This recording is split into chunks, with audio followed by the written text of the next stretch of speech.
জামাই ষষ্ঠী উপলক্ষে মায়ের জন্য কিনেছি এই বালুচুরি শাড়িটা, যে এরকম পাড়, ডিপ প্রিন্ট পাড় আর হচ্ছে পেস্তা গ্রিন বডি, এরকম একটা ফিগার মোটিভ আর এরকম একটা পিকক মোটিভের। বাবার জন্য দুটো শার্টের পিস, একটা বাবা অলরেডি বানাতে দিয়ে দিয়েছে, আর এই একটা শর্ট।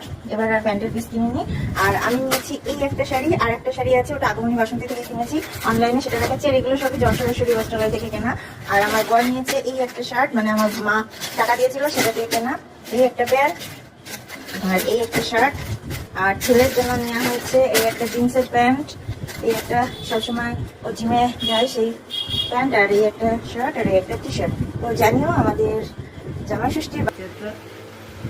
আর এই যে আগমনী বাসন্তী থেকে কেনা আমার এই শাড়িটা, এটা হচ্ছে অর্গানজার উপরে এরকম ওয়ার্ক করা, ভীষণ সুন্দর শাড়িটা। যেমন দেখেছিলাম ঠিক সেরকমই এসেছে। এটাও কিন্তু 1700 টাকা নিয়েছে। আর এটাও জামাই ষষ্ঠী উপলক্ষে আমার মা